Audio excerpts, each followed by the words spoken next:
Hello everyone, welcome back to my channel, Conquer College Admissions. This is Julie Kim and I'm a graduate of USC and Harvard University and the founder of Passion Prep.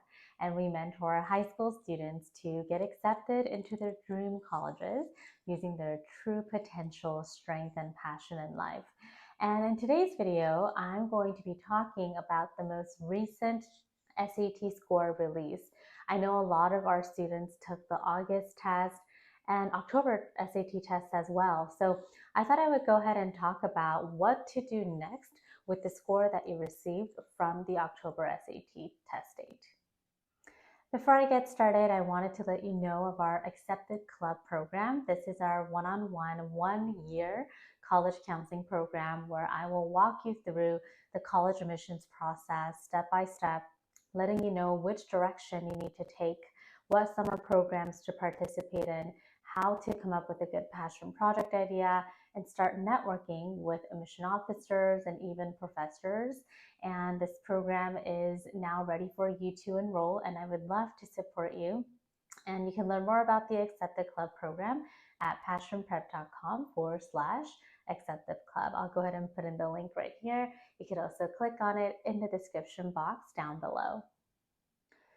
So I know that a lot of our sophomores and juniors took the October SAT test and the scores are now fully released. I know some students are still waiting on it, but I think majority of the students got their scores. And if you've completed Algebra 2 in your high school math track, then you are ready to start studying for the SAT. And so let's talk about what happens with different score ranges. So if you received below 1300 mark, that means that you have to prepare for a little bit more, which means taking the December test might not be the best idea for you. Most likely will aim for the March test or the May test. I personally don't like the May test because that's when AP exams are in season and finals are there. You know, the end of the school craziness is truly stressful.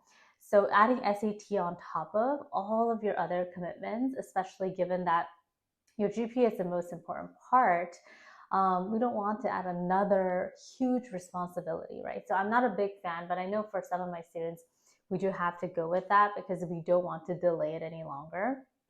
So if you're below 1300, I would actually stop studying for the SAT during the academic year and maybe study for the test June, July, August, and then take the August and the October test. But this strategy only works for current sophomores because if you are a current junior, you don't want to do that. So if you're a junior and you got below 1300, then you do have to study really hard for the December test and the March combination, or the March test and the May combination. So that is my tip for you. And with the SAT test preparation, I don't recommend that you study for a long time. So usually 3 to 4 months is good. And during that time, you want to really concentrate your energy and do like practice exams every week. With our Accepted Club students, we share SAT diagnostic tests with them so they can practice at home. And I also know like what questions they're missing and what areas they need to improve on. So just think of it as intensive study period is really crucial for SAT preparation.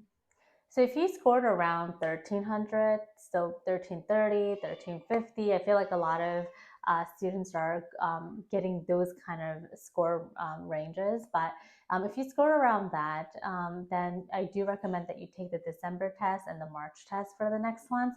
And you do have to study a lot more. I would say 1 or 2 hours per day is going to be really good for you. And then you do need to brush up on a lot of the foundational skill sets. So let's say, for example, in the English section, you're continuously missing semicolons or colons, and you need to really master that. And Pen the Book by Nelson View is a really good recommendation. My students love that book because the book is structured in a way where each chapter covers different types of questions, and then they give you actual example questions that you can actually practice after learning it. So that's really nice.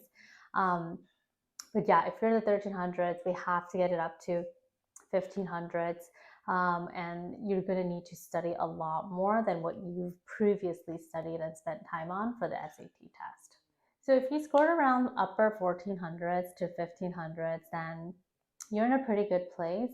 Some of our students who aim for Ivy Leagues and top tier colleges, if they score around 1480, we try to get it up to 1520, 1530, even 1540. So the question that I get a lot from my students is like, okay, what score am I going to be happy with? And I say 1540 plus. So that's what you want to work with.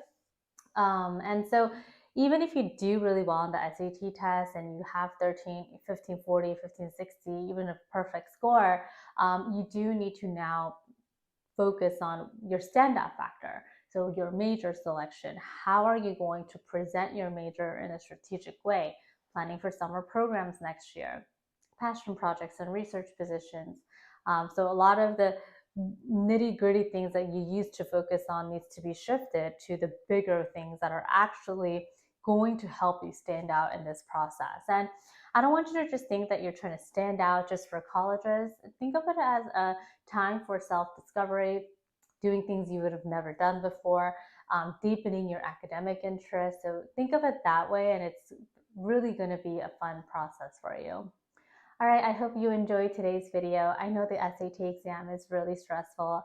I did not like the test very much. Now I'm coaching my students. So it's not the most fun thing that you could do, right, as a high school student, but more and more colleges are now reinstating the SAT or the ACT test. And so it's something that we do need to work on. And we want to get it over with if possible. Of course, if you didn't take Algebra 2, then you can't. But if you've completed that math level, we do want to get over with this, and then so we can focus on the bigger, better things in the college admissions process. I also wanted to let you know that I'm hosting a free live training at passionprep.com/live. So you can reserve your free seat. And we have a special gift for live attendees. And so make sure to attend live. Thank you so much for watching today's video. I'll be back here with another one next week. Bye.